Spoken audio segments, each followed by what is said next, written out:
Hello YouTube, it is April 2nd, 2019, and I'm back with some videos. Um, some important videos, so much so that I am actually holding off on the videos I've previously recorded last week because of everything that's gonna happen over the weekend. I mean, with Nipsey Hussle, rest in power, to Mexico, to now Puerto Rico. I mean, and several other things in between that I got to record today. Like I said, I'm going to have to get all these videos out due to the nature of them before the other ones because those are going on my main channel. I actually recorded 2 videos with my new steamer. I've done a video about steaming my face, giving myself a good old enzyme treatment, and then I also steam my hair. So if you want to know what's going on underneath this bonnet, what is my latest hair looking like, go to my beauty channel to see about my hair. But today it's raining. Mother Nature's going through her time of the month. It was 70 degrees 2 days ago. And y'all thought I was joking. I told y'all in North Carolina, we get snow in April. It is not no surprise. It be 80 degrees in December. And then in April, it wants to snow. This is the second time within the past 10 years that it snowed in April, but it's like the fifth or sixth time that it snowed after the new year. So it's become quite common for it to snow in January, February, March, but April, this is at least the second time that I know of within the past like 10 years. Like, this is ridiculous. But anyways, on to Puerto Rico, honey. Puerto Rico wants to become the 51st United States. And this has been a topic of discussions for the past 70 years now. It's been up for debate since 1949. So Puerto Rico has a population of a little bit over 3.025 million people. Majority of the people claim Spanish ancestry, and Latino origins. And we definitely know about the what happened with Puerto Rico. They got devastated. They was out of power for months. Y'all know y'all good president Donald Trump didn't want to give them any aid, and now it's up for debate whether they're going to become the 51st state. Now, if y'all couldn't get no darn on aid, I don't know how y'all gonna think statehood is gonna work out. And I hate to even agree with this darn on sorry sack of darn on dog Dookie in office, but I'm actually not here for them becoming a state either. Not at this point in time, because it's like, now before my Latina people and my liberal people go off, let me tell you why this black person ain't here for Puerto Rico. In a day and age where we're still trying to get immigration under control, and I separate the good Mexicans from the bad ones. I don't condone Donald Trump taking innocent children out of the schools. I don't believe in DACA children being sent over back across the way, and the only thing that they've known is American culture. I definitely am for them being expedited to the first of the line to get, full naturalized citizenship statuses. America's the only thing they know. Now, as far as these people who just coming over here today, I don't feel as kindly towards y'all. That's just my preference. That's just my personal opinion. Now, it is something different if your country is in an active, state of terror, or you're seeking asylum because of, let's say, over in Africa, you got Libya going through modern day slavery. You got over there in Iran, they got some issues going on. I can understand that. But in this situation, Puerto Rico is not under any dire emergency for asylum, nor do I think they're economically stable for statehood, because it's like America can't even justify the cost of, and I know I'm jumping all over the place. I'm trying to keep it all mirrored in, so y'all bear with me. But I'm thinking, didn't Puerto Rico claim $100 billion loss just a couple years ago? Aren't they still, trying to get their country together? I mean, they island together. So I'm trying to figure out how's statehood going to work for them. In a way, they will have to be, because they immediately said that they're doing it for the benefits. So are we willingly taking on 3 million people that will actually need to be on government assistance? Because I do believe that Puerto Rico is still highly destabilized. And then their exchange rate, it will now have to be mirrored in with the American dollar. Because if you make them a state, they can't have their own. I don't know if they use our dollar already. I ain't even take the time to research it, but if they use a different currency, that has to change. For you can't be a state now and have your own different currency system going on. So I'm trying to figure out how that going to work. And then, like I said, you now have 3 million people, more million people on welfare. And usually when we think of people coming in, we want them to be in a self-sufficient place where, I understand you have to work your way up, but we don't want our people coming in on that government assistance, because we're trying to get the people who are born here off government assistance. So what do we look like taking people in? And then, it affects me a little bit, because as a black person, we always looked at as the face of welfare, even though white people number us on the welfare system. Rightfully so. You make up over 50% of the population. Black people make up 13%. So I don't know where in the world they thought black people made up more physical numbers on the welfare system. Actually, we now make up 14.5%. But, neither here nor there, that's still nowhere near the majority. So even if every single last black person in America was on welfare, that we would still be the minority as far as people on welfare. Because there's over 1 billion people in the United States.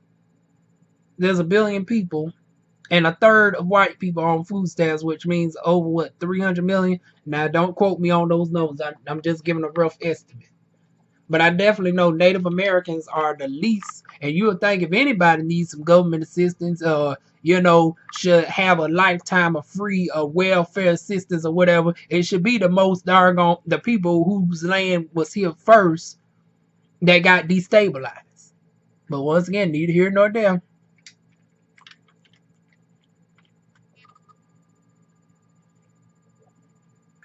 Don't y'all judge me.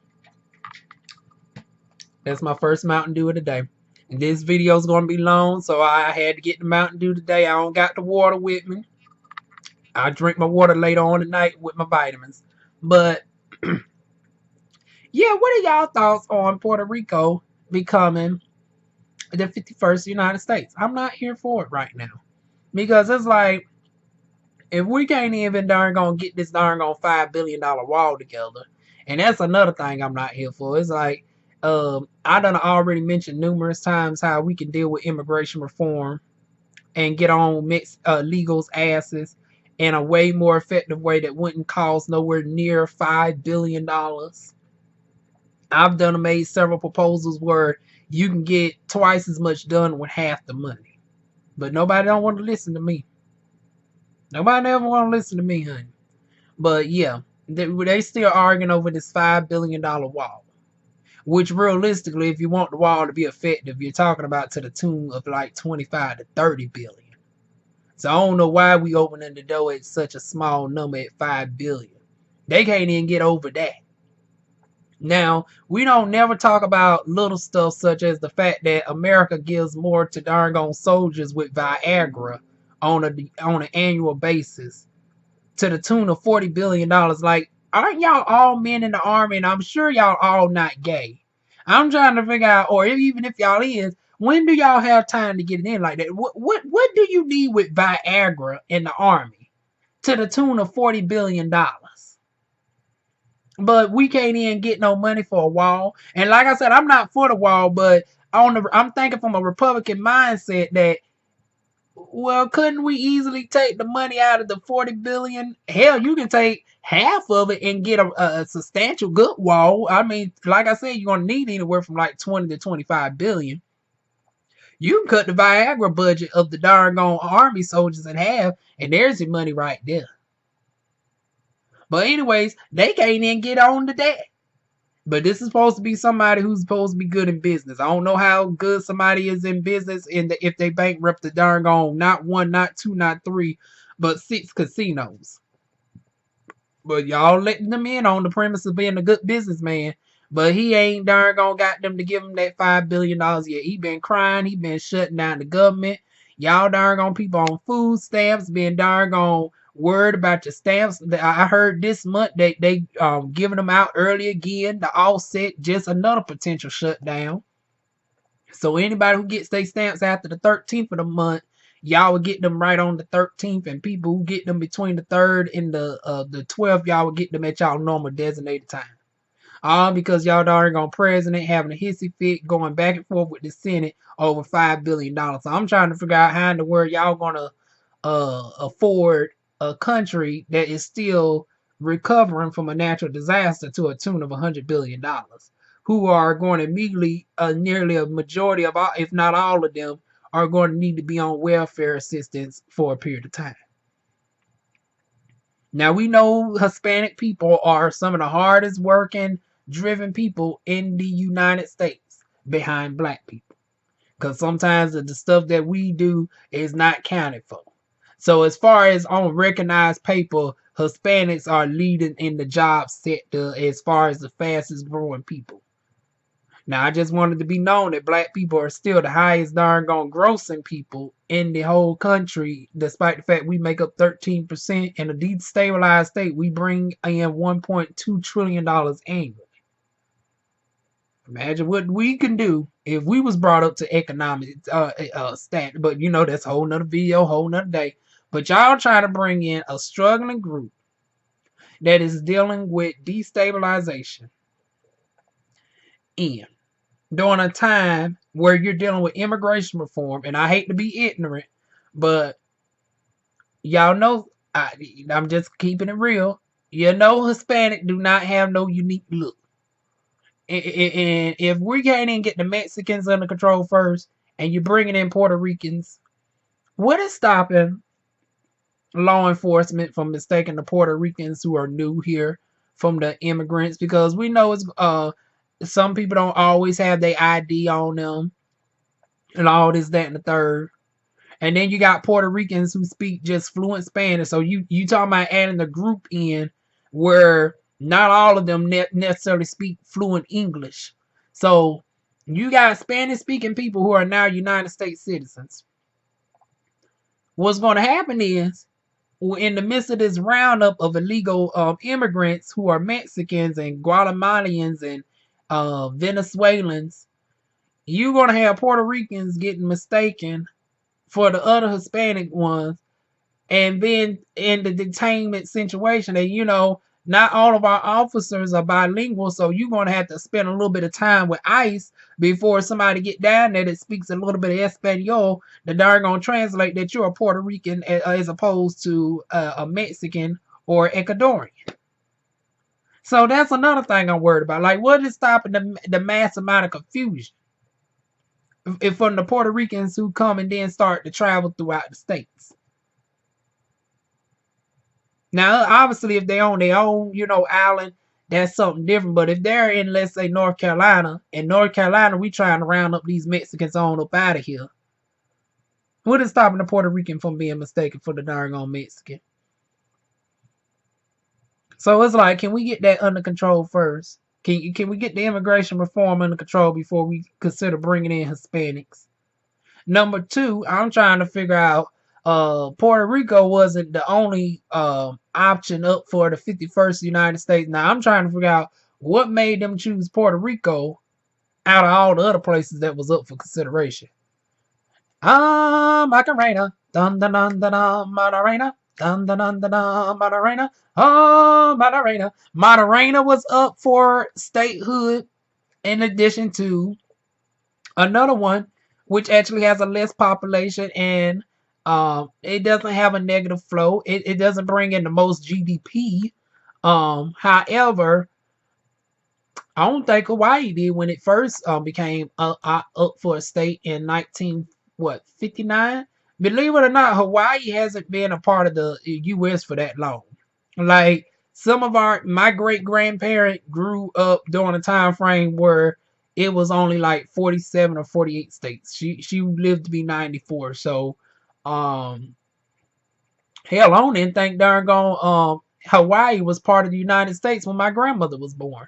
She was born in 1950, and if memory serves me correctly, Hawaii didn't become a state until what, 1949? Or was it 59? Let me see. Matter of fact, let me ask my thing. When did Hawaii become a state? Hawaii was granted statehood on the 21st of August 1959. Okay, so my grandmother was 9 years old when Hawaii became a state. And I don't believe it was bringing in the most GDP at that time. So what is stopping Guam from being up for consideration? Or even the US Virgin Islands. US Virgin Islands have like a good amount of I think to the tune of 300,000 people on there. But I'm noticing once again, I hate to play the race card, but I want to say it's mighty ironic that we talking about the most fairest group up for consideration. Because I haven't heard not one argument why Puerto Rico deserves it over, Guam or the U.S. Virgin Islands. Now, I did my research and found out over 70% of the population in the U.S. Virgin Islands is Afro-Caribbean, which means they look somewhat like me. And then in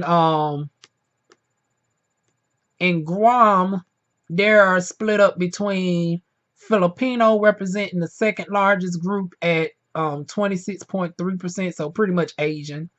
Whites are only 7.1%. The Chukchi 7%, Korean 2.2%. So Asian overall is representing like 28%. Pacific Islander 2%, other Asian 2, so 4. Yep, so about a third of the island.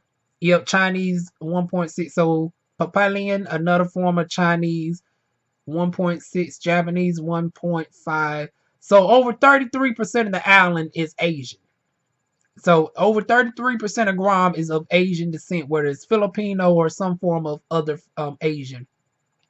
And then you got a group called the Chamorro, which represents 37.3% of the population.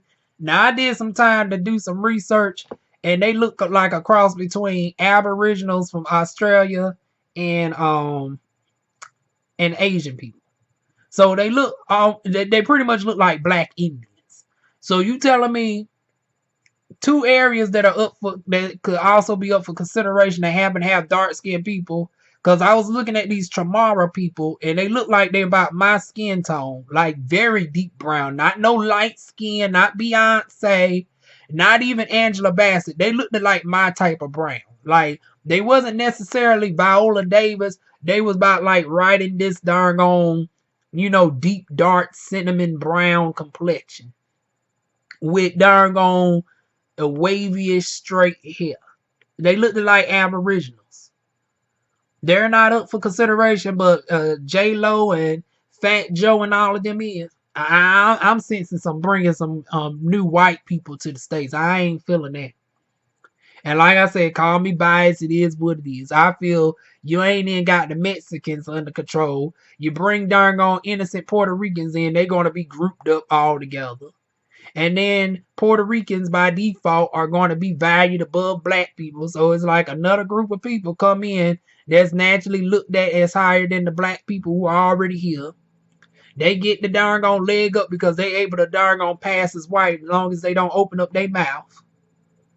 And then we get looked down like, well, they came up in here and they was able to get a job quicker. How come they able to get up in here?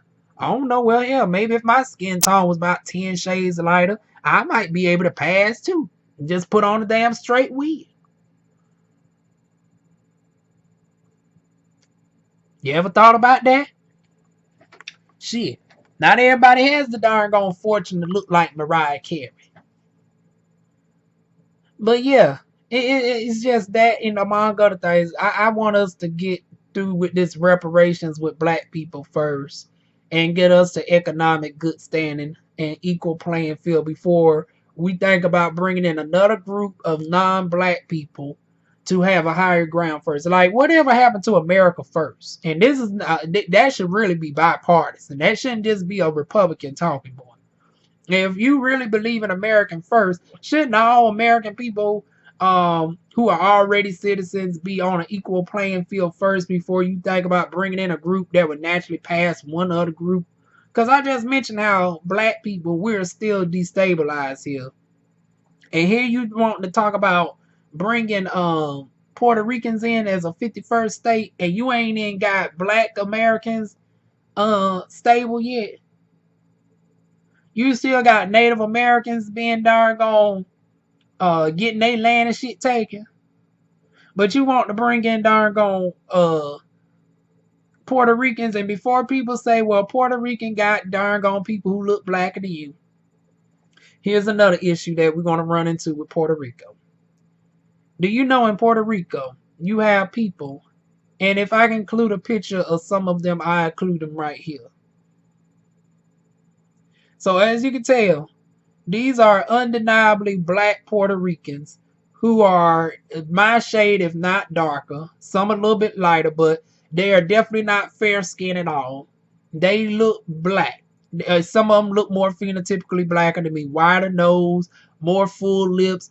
For hair reference, my hair is like a 3C, 4A. It's very curly, coily in texture, but it's not cottony. You know how 4C hair has that cottony afro texture? My hair doesn't have that. Like when my hair is wet, y'all see that it has a wiry like texture, and you see visible spike coils and looser tight curls. So that's how you describe my hair. But you have some that have 4C hair, and in Puerto Rico, they're able to claim white as long as they have at least one great grandparent that is white, or a relative that is immediate descent that's white. So I'm trying to figure out would they still be able to do that shit when they get here? Because number one, that's gonna look foolish, but I'm trying to see how that's gonna go down with it. Because currently in Puerto Rico, you can be blacker than me, and if you have a grandparent or great grandparent that's white, you're able to, despite the fact that you're darker than me, you're able to claim that you're full white. So I'm trying to figure out how that shit going to go on the U.S. Census and the DMV. You walk in the darn DMV, you look like Michael Jackson before the surgery and before the skin bleaching. And before y'all say, oh, he had vertigo. Yeah, he had vertigo, but he bleached his skin to blend the rest of the non-vertigo area in with the others. So miss me with that. Y'all talking to a licensed medical esthetician. I know what I'm talking about. But the before Michael Jackson, wide nose, full lips, kinky hair, you gonna be claiming white on the darn on census, your ID, and everything else. And then what if they get viewed as white? That's gonna create a whole nother confusion. So now you got black people that are thinking that they're white getting treated over black people who ironically might have more white DNA than they do. Because the ones who look that black in Puerto Rico might be fortunate enough to actually be over 90% African, or maybe just a blend of Native American and African, and don't hardly have any European DNA. But instead, they're claiming whiteness with maybe 15% European DNA at best, because the way they look, I probably look more whiter than them. And I damn sure am black. And I'm not gonna ever change that. I can't physically change that. But if I was given the option to claim whiteness, I wouldn't do it. Cause I'm not about to turn my back on my doggone race for no doggone name. Because really, if this supposed to be America first and everybody supposed to be equal and stuff, why in the hell do I have to assimilate to whiteness to doggone be at an equal standing? So hell, we need to get that under control. So we need to deal with the colorism.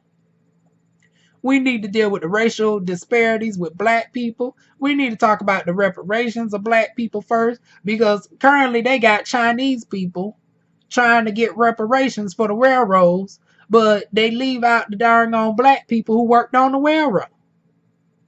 So currently you got a bill in Congress that got equal amount of numbers of congressmen that's for the reparations for Chinese compared to the HR 40, but that bill with HR 40 been in office for 2 years, but this bill just got in a month ago and already got the same amount of numbers. So now we're dealing with Asians trying to get reparations before black people. But Asian women actually make more money on the dollar than white women. Now let that make sense. So you got Asian women in the United States of America that make 95% on the dollar to the white man, while white women make about 90%. And y'all are the second leading group behind white people. But you seeking reparations for something on a railroad that has been proven that over half the work was done by black slaves and wasn't granted nothing. Y'all are trying to sue for reparations because y'all wasn't paid enough. But what about the black people who were forced to do it as cattle who wasn't paid at all? And now we got to deal with Puerto Ricans coming up in here, and one's blacker than me that's also going to be able to claim white European status. Because if Puerto Rico was seen as their own race, how come they got a census where they dictate who's darn on black and who's white? If y'all are all one race, why y'all got a census over there in Puerto Rico? Once again, let that make sense. And if you going to assimilate to the United States, how is that darn on census going to play a part into our census? Because is we still going to allow the black Puerto Ricans darker than me to be able to claim that they're darn on white like Shakira? Like that, or white like Bob Barker, white like Vanna White. For y'all that don't know Vanna White on Wheel of Fortune, she's a white Latina. She's so darn gone light, you wouldn't even think she was a Hispanic person because she's a white darn gone Latina. When you see J-Lo, you think of the typical run-of-the-mill Puerto Rican, yellow olive tones, some indigenous features or whatever. But when you look at Vanna White, you don't see no Latina. And when you see darn Puerto Ricans looking like me, you don't see darn because you're so indoctrinated into looking at that olive skin tone. So it's like we got so much to deal with: colorism, reparations, immigration reform. I need all that fixed before we have them coming over across the darn water, or being assimilated to statehood and getting benefits within only 90 days. They're going to get benefits faster than darn black people who do after they get out of prison. Black people get out of prison, got to wait a whole 6 months before they can think about going down and getting some food stamps. Honey, you darn bringing in a whole other island of people, and they're going to be up for darn food stamps and stuff within 3 months, and have voting rights faster than some felonies who've already served their time. I think if you don't already serve your prison time, you should automatically be granted your voice back. But hell, you got some darn felons who done served the time and they don't automatically get their darn livelihood back. Don't even get the vote, but you're going to have Puerto Ricans come up in here that went in born on American soil who's going to have faster voting rights than some darn felons that were arrested that are born here and don't know nothing but American culture. Once again, let that make sense. You have darn Puerto Ricans potentially up, but you have Mexicans who were born here automatically know the language, and you kicking them across the darn water. Now, like I said, we need to kick the darn gangs and stuff out, and I've already mentioned how we can do that. But yeah, this video is going on a half hour, and I ain't trying to make this a full hour video. So those are my long thoughts on Puerto Rico becoming a 51st United States. I'm not here for that time being. Like I said, let's get immigration reform under control first and strengthen our borders with the illegal immigrants, while simultaneously helping the ones that have been here by no choice of their own through their parents. We need to have them expedited to get naturalized citizenship. So to the DACA children, I think they should go to the first of the line as far as citizenship status is concerned. While their parents, unfortunately, you have to go back across the water and try it again. And if you keep coming back over the darn on shit 15, 20 times, I do believe that you need to darn be stuck in a darn United States jail and serve some good prison time. That's my thoughts on that. And the same ones for Venezuela and Ecuador and Guatemala too. That's my thoughts on that. Let's get the immigration reform with the darn illegal immigrants before darn trying to bring in new ones, and then they get confused all in the darn mess. I'm for ending the sanctuary cities. I'm also for ID checks, but I want it to be easy for people to get their IDs. Don't make it hard where people have to go 40 miles to get the ID. And this will be another thing I will propose. In this day and age where I'm recording from a Logitech webcam and my quality is clearer than the quality that I have to wait 8 hours in a DMV, if we can darn order our tags and shit over the darn internet and sometimes our paperwork, I think we should also put in a proposal for United States citizens that are already here who are just renewing their license and stuff. There should be an option where we can just renew over the internet and be able to take our picture. Like, I take my picture like this